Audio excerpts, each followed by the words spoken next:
गावकरी ते राव काय करणार या म्हणीचा तंतोतंत प्रत्यय तुम्हाला हा व्हिडिओ शेवटपर्यंत बघितल्यानंतर येईल. आपल्या महाराष्ट्र सरकारनं आता शाळेबाहेर एनर्जी ड्रिंकच्या नावाखाली स्टिंग सारखी पेय विकायला पूर्णपणे बंदी घातली आहे. कारण एनर्जी ड्रिंक समजून जे पेय आपली मुलं पीत होती किंवा पीत आहेत ते आरोग्यासाठी पूर्णपणे अत्यंत घातक आहे. तसं या एनर्जी ड्रिंकवर लहान मुलं आणि गरोदर बायकांनी ते पिऊ नये असं स्पष्टपणे लिहिलेलं आहे. तरी याची शाळेबाहेर सर्रास विक्री सुरू होती. मुलंही मोठ्या चवीनं ते प्यायची आणि याच सगळ्या पार्श्वभूमीवर हा मुद्दा महाराष्ट्र विधिमंडळाच्या पावसाळी अधिवेशनात चर्चेला आला आणि त्यावरूनच सरकारनं तडकाफडकी हा बंदीचा निर्णय जाहीर केला. आता राज्यातल्या कोणत्याही शाळेच्या परिसरात 500 मीटर अंतरामध्ये या स्टिंगच्या विक्रीवर आता पूर्णपणे बंदी घालण्यात आली. एफडीए आयुक्त म्हणून तुकाराम मुंढे यांनी धडाकेबाज कारवाई सुरू केलेली असतानाच आता सरकारही सक्रिय झाल्याचं बघायला मिळतंय.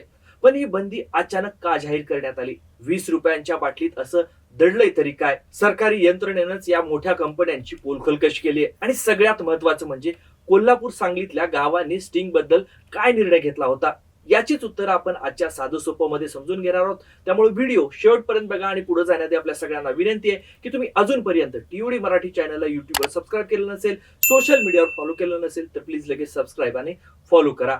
नमस्कार, मी सदानंद गायळ, तुम्ही बघताय टीओडी मराठी. 2026 मध्ये राज्याच्या पावसाळी अधिवेशनात एनर्जी ड्रिंकचा विषय चांगलाच गाजला.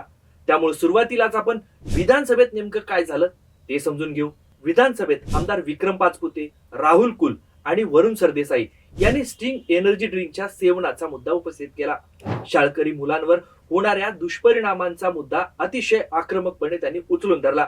पाचपुतेंनी तर स्टिंग हे दारूपेक्षाही घातक आहे असं सांगत यावर तातडीने कारवाईची मागणी केली. यावरच उत्तर देताना राज्याचे अन्न आणि औषध प्रशासन मंत्री नरहरी झिरवाळ यांनी तडकाफडकी मोठी घोषणा केली. त्यांनी सभागृहामध्येच स्पष्ट केलं की राज्यातल्या कोणत्याही शाळेच्या 500 मीटर परिसरात आरोग्यास अपायकारक असणाऱ्या स्टिंग आणि इतर कॅफीन युक्त पेयांच्या विक्रीवर आता पूर्णपणे बंदी असेल. जर कुणी या नियमाचं उल्लंघन केलं तर त्यांच्यावर कठोर कारवाई केली जाईल. विशेष म्हणजे आता या निर्णयाची काटेकोर अंमलबजावणी करण्यासाठी अन्न आणि औषध प्रशासन आयुक्त तुकाराम मुंढे यांची कडक नजर असणार आहे. मुंढे यांच्या कार्यपद्धतीमुळे, ज्याला मुंढे पॅटर्न म्हटलं जातं, त्या पॅटर्नमुळे संपूर्ण एफडीए यंत्रणा आता ऍक्शन मोड मध्ये आली आहे. यामुळे अवघ्या काही महिन्यातच लहान मुलांच्या गळ्यातलं ताईत बनलेल्या या स्टिंगचं अक्षरशः कंबरडच मोडलं जाईल असं म्हणलं जातंय. मग स्टिंग इतकं लोकप्रिय कसं झालं? स्टिंगच्या या अफाट लोकप्रियतेमागं एक अतिशय खतरनाक अशी बिझनेस स्ट्रॅटेजी आहे. एकेकाळी रेडबुल किंवा मॉन्स्टर सारखी एनर्जी ड्रिंक्स 100 ते 150 रुपयांना मिळायची, जी सामान्य मुलांच्या आणि त्यांच्या खिशाच्याही आवाक्याबाहेर असायची. पेप्सिको कंपनीनं हीच नस ओळखली आणि 2017 मध्ये स्टिंग भारतात लॉन्च केलं. 250 ml ची ही बाटली त्यांनी फक्त 20 रुपयात बाजारात आणली. त्यांचं मुख्य टार्गेट होतं 13 ते 19 वयोगटातली शाळकरी आणि कॉलेजला जाणारी मुलं. चवीला गोड, किंचित हाय देणारं आणि पिल्यानंतर तात्पुरती एक प्रकारची तरतरी म्हणजे किक देणारं हे पेय मुलांमध्ये अगदी वेगानं लोकप्रिय झालं. आज तकच्या एका बातमीनुसार आजच्या घडीला भारतात दररोज स्टिंगच्या तब्बल 35 ते 40 लाख बाटल्यांची विक्री होते. 20 रुपयांच्या पॉकेट मनी मध्ये मिळणाऱ्या पेयानं रेडबुल आणि इतर कंपन्यांना अक्षरशः मागं टाकत भारतातील एनर्जी ड्रिंक मार्केटचा जवळपास 90% हिस्सा काबीज केलाय. पण या ड्रिंक्स मध्ये खरंच एनर्जी असते का? अगदी एका शब्दात उत्तर द्यायचं झालं तर याचं उत्तर नाही असं आहे. FSSAI म्हणजेच भारतीय अन्न सुरक्षा आणि मानके प्राधिकरणानं अगदी 2-1 दिवसापूर्वीच या बड्या कंपन्यांची अक्षरशः पोलखोल केली आहे. आज तकच्या एका बातमीनुसार भारतातील एनर्जी ड्रिंकची बाजारपेठ तब्बल $1.5 मिलियन म्हणजेच 14,304 कोटी रुपयांची आहे. पण FSSAIच्या एका ट्विटनुसार भारतीय कायद्यात एनर्जी ड्रिंक नावाचा कोणताही अधिकृत प्रकार किंवा मानक स्टँडर्डच अस्तित्वात नाही. तरीही स्टिंग, रेडबुल, मॉन्स्टर आणि हेल एनर्जी यासारख्या कंपन्या स्वतःच्या पेयांना एनर्जी ड्रिंक असं लेबल लावून विकत आहेत आणि ग्राहकांची दिशाभूल करून फसवणूक करतायत.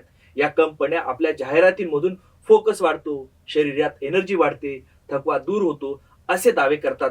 पण हे सगळे दावे बेकायदेशीर आणि दिशाभूल करणारे असल्याचंही FSSAIनं पुराव्यासकट स्पष्ट केले.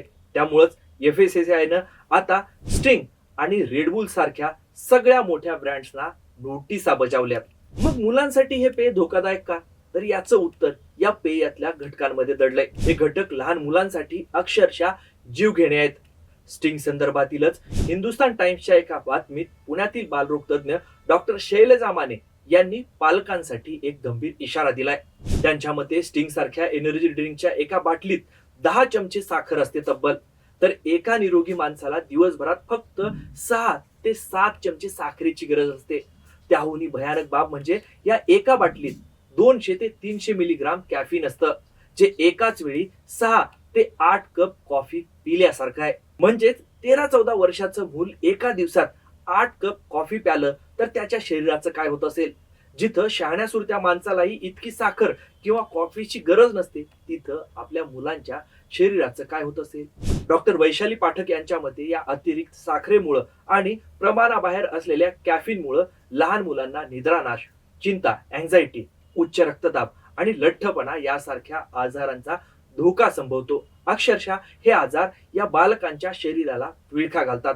ही एनर्जी ड्रिंक्स लहान मुलांच्या किडनीसाठी देखील अत्यंत हानिकारक, धोकादायक असतात असं देखील डॉक्टरांचं मत आहे. विशेष म्हणजे स्टिंगच्या बाटलीवरच अतिशय बारीक अक्षरामध्ये स्पष्टपणे लिहिलेलं असतं की हे पेय गरोदर महिला आणि लहान मुलांसाठी सुरक्षित नाही. तरीही ते पेय शाळकरी मुलांना सर्रासपणे विकलं जातंय. आता सरकारनं शाळा परिसरात त्याच्या विक्रीवर बंदी घातली. म्हणजेच शाळेच्या परिसराच्या पल्याड, म्हणजे शाळा परिसराच्या बाहेर 500 मीटरच्या पल्याड ते विकलं जाऊ शकतं. ही गोष्ट आपण ध्यानात घ्यायला पाहिजे. पण या स्टिंगवर कोल्हापूर, सांगलीतल्या काही गावांनी 2023 मध्येच बंदी घालण्याचा, सरसकट बंदी घालण्याचा निर्णय घेतला होता. म्हणजे गावाला जो धोका मे 2023 मध्ये ध्यानात आला आणि त्यांनी त्यावर तातडीने उपाययोजना केली, तीच गोष्ट ध्यानात येण्यासाठी आपल्या सरकार म्हणणाऱ्या प्रचंड यंत्रणेला आणखी 3 वर्ष जावी लागली. मग कोल्हापूर, सांगलीच्या गावांनी नेमका निर्णय काय घेतला होता? तर हिंदुस्तान टाइम्सच्या एका बातमीनुसार मे 2023च्या सुरुवातीलाच कोल्हापुरातील नवे पारगाव, जुने पारगाव, हेरले आणि सांगलीतील बाहे या गावांनी ग्रामसभा घेतली आणि या ग्रामसभेतच गावातल्या सर्व दुकानांमधून स्टिंग आणि इतर तशीच एनर्जी ड्रिंक्स यांच्या विक्रीवर पूर्णपणे बंदी घालण्याचा ऐतिहासिक ठराव घेण्यात आला आणि तो मंजूर देखील झाला. मग हा ठराव घेण्यात का आला? तर गावकऱ्यांना असं दिसलं की उन्हाळ्याच्या सुट्टीत 13-14 वर्षाची मुलं वेळ मिळताच रोज 1-2 स्टिंग आणि त्यासारख्या पेयांच्या बाटल्या पित असल्याचं आणि त्यांना त्यांचं व्यसन जडल्याचं लक्षात आलं ग्रामस्थांना. संतप्त ग्रामस्थांनी दुकानांमधील बाटल्या गटारात ओतून आपला निषेध देखील त्या निमित्तानं व्यक्त केलेला होता. या गावांनी संपूर्ण महाराष्ट्राला एक दिशा दाखवण्याचं काम केलं होतं, पण महाराष्ट्र आणि आपलं सरकार 3 वर्ष दिशाहीन राहिलं.